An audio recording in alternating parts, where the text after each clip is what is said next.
Hey everyone. So I've just gotten about 6 different videos from CNN as well as MSNBC. And these videos have George Zimmerman recounting the night that he shot and murdered Trayvon Martin. The videos also in part discuss the cover-up that he and his wife engaged in with regards to their finances, and this is being addressed by his attorney, Mark O'Mara. I also want to read to you guys a bit of the article from CNN, which addresses Zimmerman's account of what happened prior to him shooting and murdering Trayvon Martin. This is in part from the article on CNN.com. Zimmerman said in the audio interviews that he was driving to the grocery store that evening when he saw Martin walking in his neighborhood. He said he pulled over and called a police non-emergency number to report a suspicious person. He noted that there had been some burglaries in the area, prompting him to start a neighborhood watch program. He said he had never seen Martin before and thought it odd that although it was raining, he was just walking casually, not like he was trying to get out of the rain. Okay, let's stop there for a second. Is it possible that Trayvon Martin was walking around looking suspicious because he was lost? This was not a place that he was familiar with, and very possibly could have gotten lost trying to find where his father's girlfriend's condo was. If you've ever been in a huge condominium complex, it's very easy to get lost in a huge place like that, especially when it's very open and there is no signage pointing to where certain addresses are.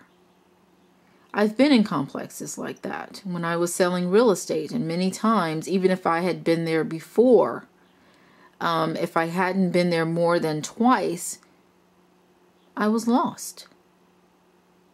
So it's very possible that that actually happened, and this numbskull assumed that he was casing places. Let's go on with the article. In another police interview on February 29th, 3 days after the shooting, Zimmerman told Sanford, Florida homicide investigator Chris Serino he also felt the youth was suspicious because he stopped in front of a home Zimmerman had previously called about, a home that was broken into after his reporting another suspicious person. When asked, had this person been white, would you have felt the same way? Zimmerman answered yes. Zimmerman said he was heading back to his vehicle when Martin jumped out, asking him, "What the fuck's your problem?" He said he told Martin, "I don't have a problem."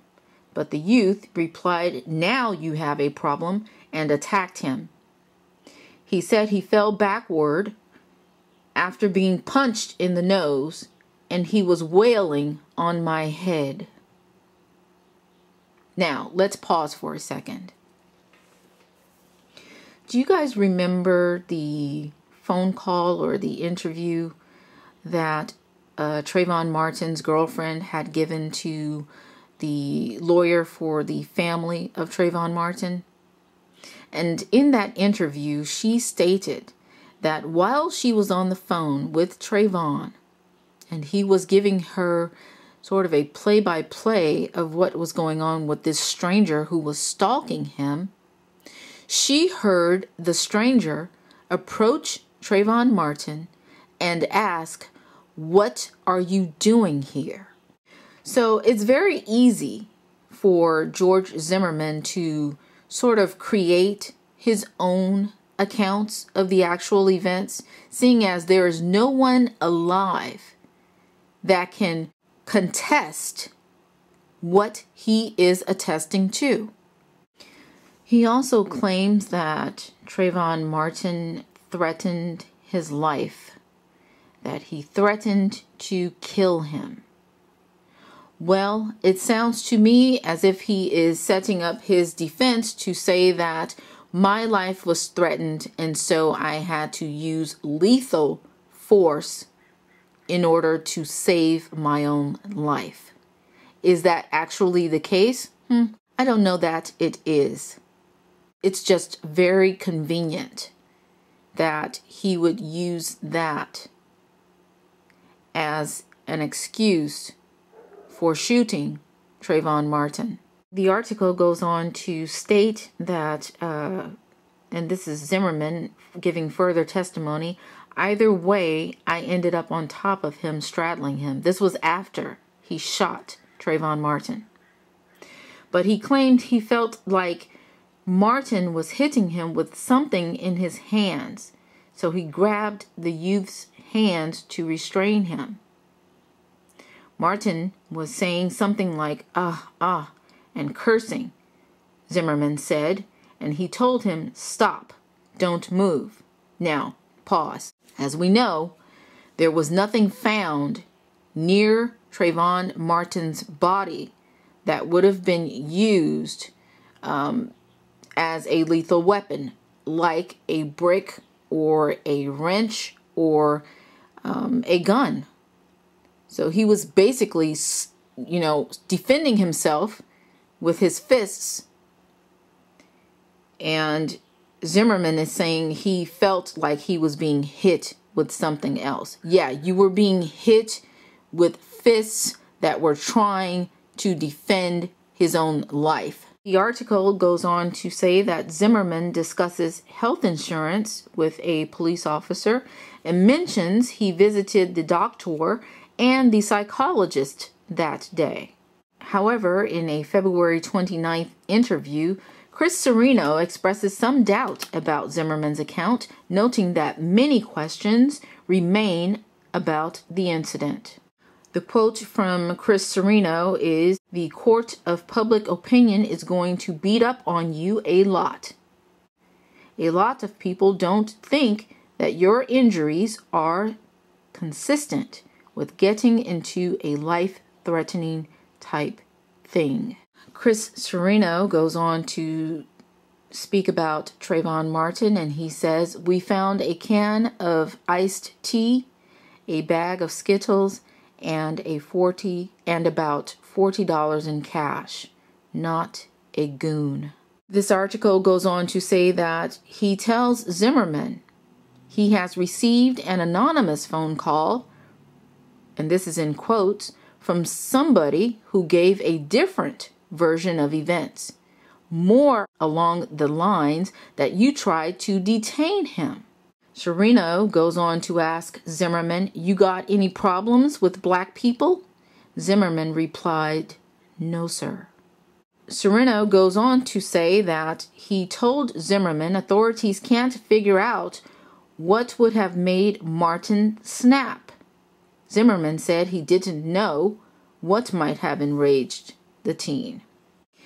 And the investigator expresses doubt that Zimmerman, who had lived in the neighborhood for 3 years and described himself as head of the neighborhood watch, did not know the names of the 3 streets in the subdivision.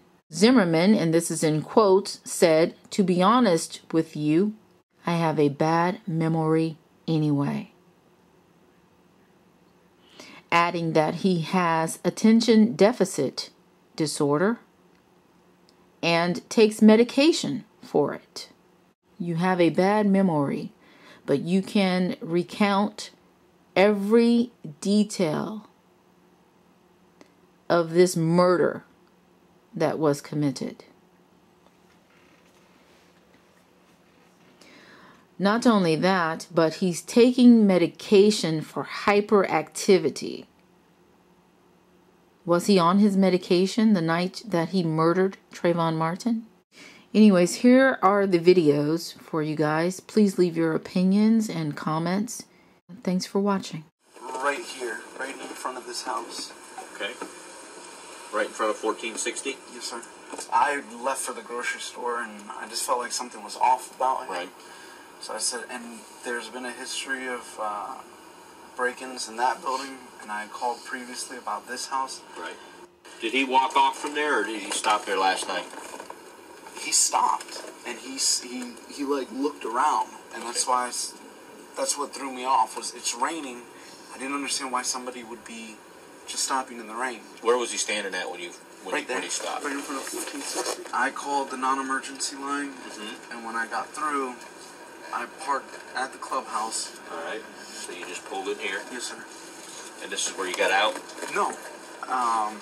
This is where I just stopped to call, and then he walked past me, and he kept looking at my car, and still looking around at the houses and stuff. So then the dispatcher said, where did he go? What direction did he go in? And I said, I don't know. I parked right about where that sign is in the yard. In front of the Ford truck? Yes. Right about here. And I saw him walking back that way and then cut through the back of the houses. He looked back and he noticed me and he cut back through the houses. I was still on the phone with non-emergency. And then he came back and he started walking up towards the grass and then came down and circled my car. And I told the operator that. He was circling my car. I didn't hear if he said anything. Right. But he had his hand in his waistband. And I think I told the operator that. And I said, I don't know an address. I think I gave them my address. And they said, give us directions to get to you. And I said, if you tell the police to go straight at the clubhouse and make a left, my truck will be there. And again, they asked me where he went, what direction he went in. And I said, I don't know. And then I thought to get out and look for a street sign. Right. So I got out of my car and I started walking. Go ahead. Oh. I was still on the phone with non-emergency and I started walking. Okay. Down this way. And because I didn't see a street sign here, but I knew if I went straight through that's Retreat View Circle, and I could give him an address, because he said, just give me the address of the house you're in front of. Okay. And there's no address, because these are the back of the houses. I got to about here, and I had a flashlight with me. Okay. The flashlight was dead, though. And I looked around, and I didn't see anybody. And I told non-emergency, I said, you know what, he's gone. He's not even here. Right. So I still thought I could use their address, so I walked all the way through.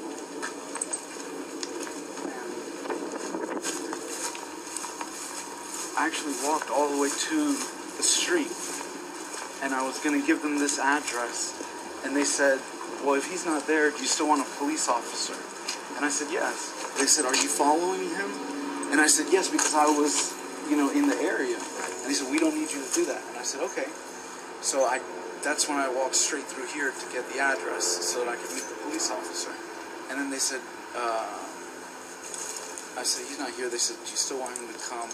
And I said, yes. And they said, where do you want him to come to? And I said, you know what, just tell him to meet me at my truck next to the clubhouse. If he goes straight into the clubhouse and makes a left, I have a Honda Ridgeline, silver Honda Ridgeline parked right there. I'll meet him right there.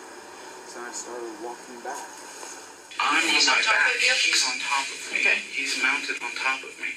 And I just shot him, and then he falls off, and he's like, all right, you got it. You got it. Does he fall to the side and he stays laying on the ground, or does... I don't remember. Okay. My vision was blurry. And you didn't feel him fall towards you? He somehow ended up to one side or the other, or you don't know? I don't remember. I think when I shot him, it might have pushed him back. But I remember, I didn't know what he was hitting. It felt like he was hitting it with bricks. So I remember, once I shot him, I holstered my firearm, and I got on top of him, and I held his hands up, because he was still talking. And I said, stay down, don't move. And then somebody comes out, and I couldn't see, there was a flashlight in my head, so I asked if it was a police officer. And he said no, it was a witness, but he was calling the police. And I said, the police are on the way. They should be here already, because I had called. Okay. And he's like, I'm calling the police. And I said, I don't need you to call the police. I need you to help me with this guy. George Zimmerman's loose lips in jail end up dooming his defense.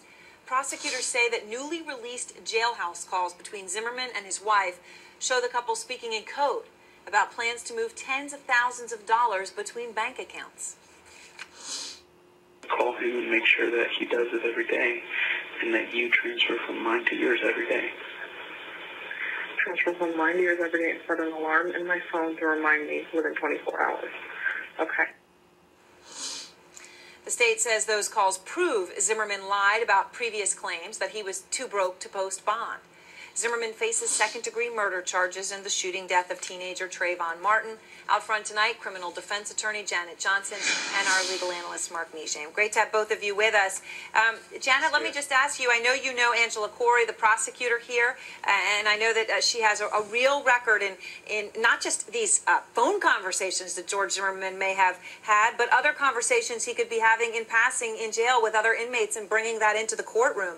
Do you think she's going to be able to get all this into court?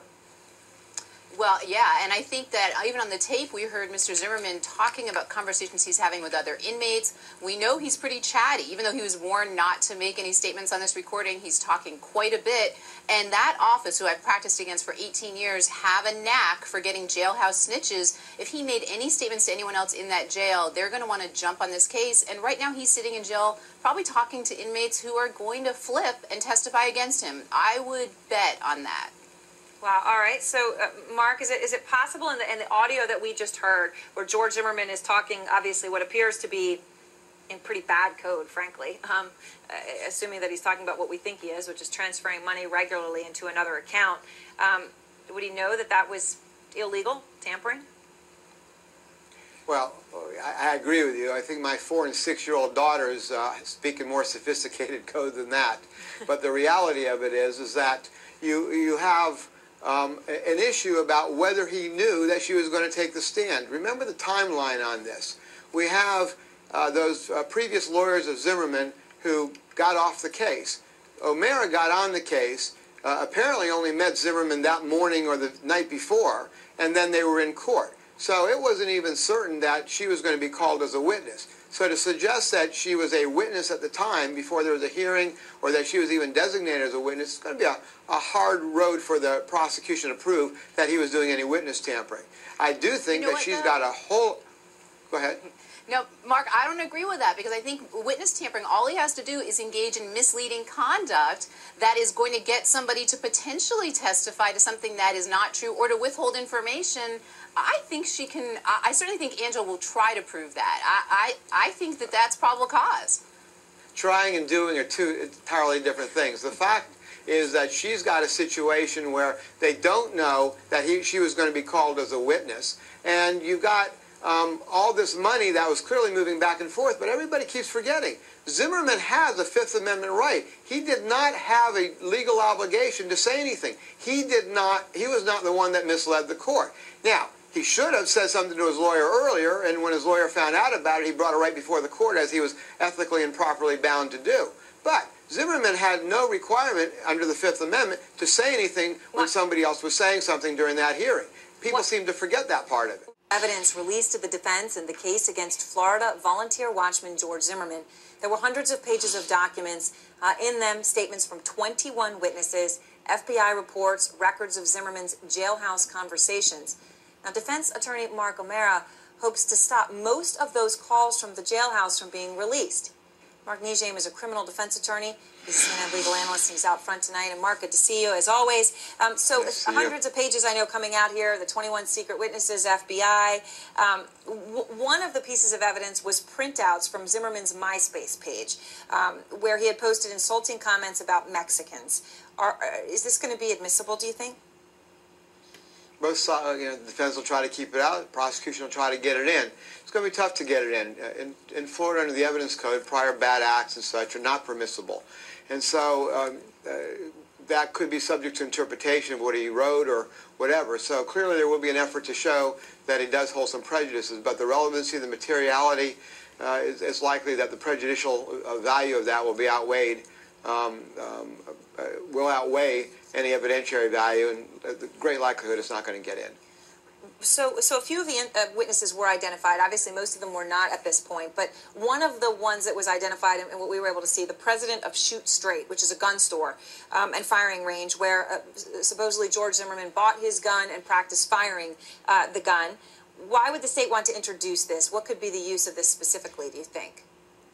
To show that I would believe, to show that, one, he knew how to handle a firearm, and two, that he was training to act responsibly, and in fact he didn't. That he knew the rules as it relates to guns, and he wasn't unfamiliar with how a gun operated and how it worked. So it would somewhat gut the defense position that, you know, all this might have happened negligently in the course of a struggle. That he knew what he was doing with a gun, and he was actually somewhat trained in it. And what about the jailhouse conversations? Originally, the state was going to release 151 calls. That's the exact number that Zimmerman was a part of while he was in jail. But they're now only releasing 6. The defense attorney's fighting against having them released. Now, I would just assume, as someone who's been following this case, that, well, maybe he doesn't want all those conversations released between George Zimmerman and his wife. You know, the conversations where we found out that that she knew about the money that they had and didn't tell the court. Is that why the defense is doing this, or why only some calls? Well, those are actually coming out. Those 6 calls apparently are coming out. They're relevant to the case, and there doesn't seem to be an issue with that.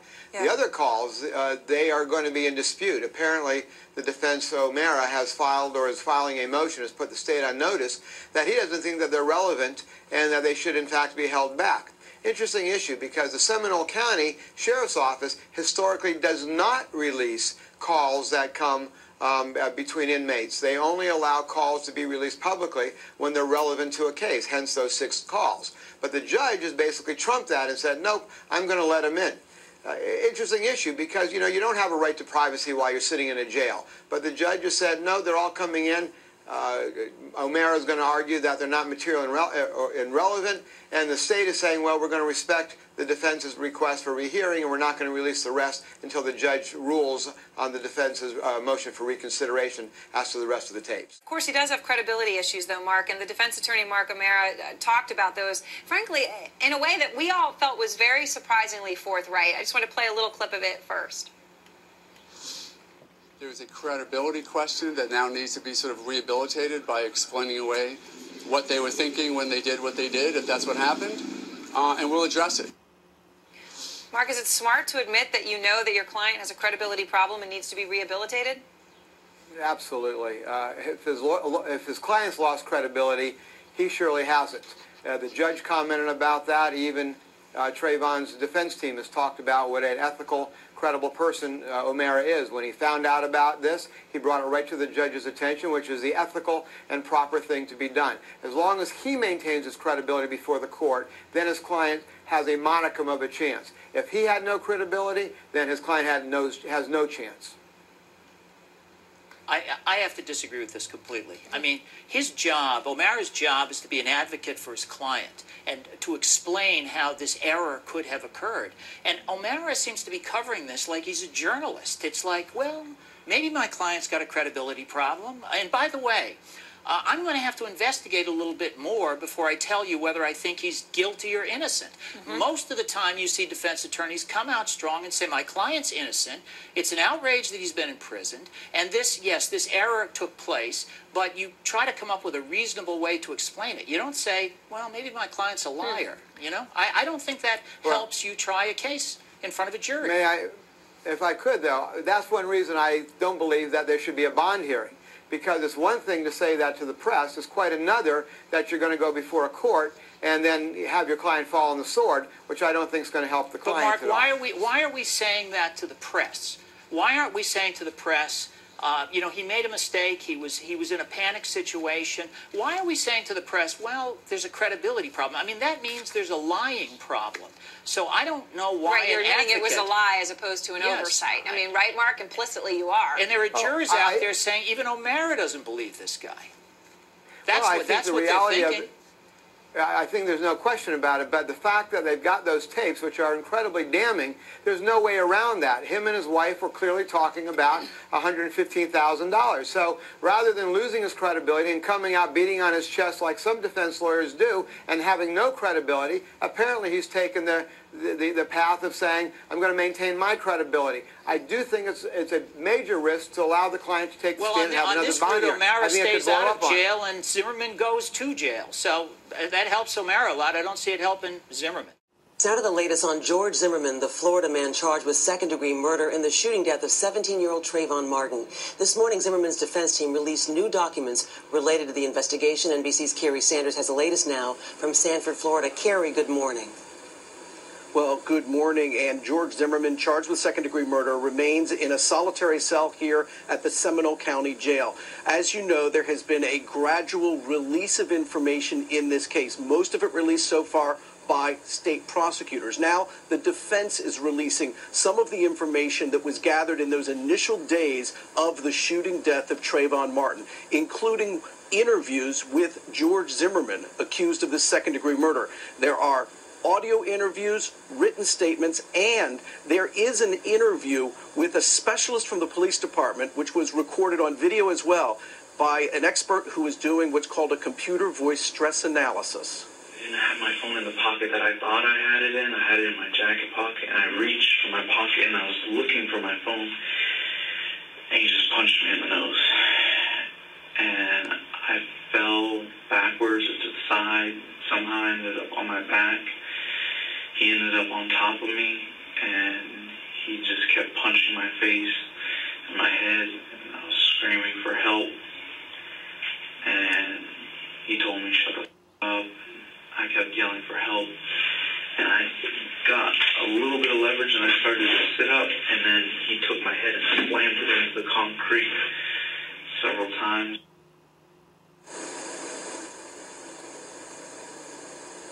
The interview with the computer voice stress analysis lasts 1 hour and 11 minutes. Now, after he talks about the fight that took place, then he talks about the shooting and how George Zimmerman was reaching or showing that he had a gun in his waistband.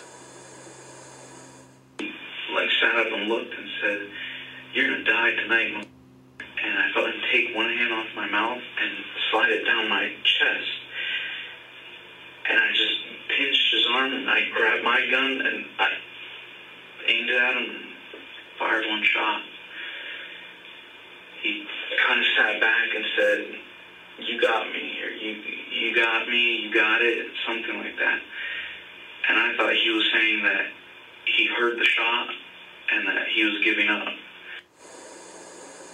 George Zimmerman said he later discovered that Trayvon Martin took that one shot to the chest and died right there. Police officers, according to his statement, showed up very shortly thereafter, had him put his hands on top of his head, still with the gun tucked now back into the side waistband there. They took him into custody, took him in handcuffs, and this interview that we just saw was recorded almost 24 hours to the moment that Trayvon Martin was shot and killed. The release of this information is a lot more than just that, but this is the essence of George Zimmerman's story, finally, and hearing it directly from his words and not filtered through any other source.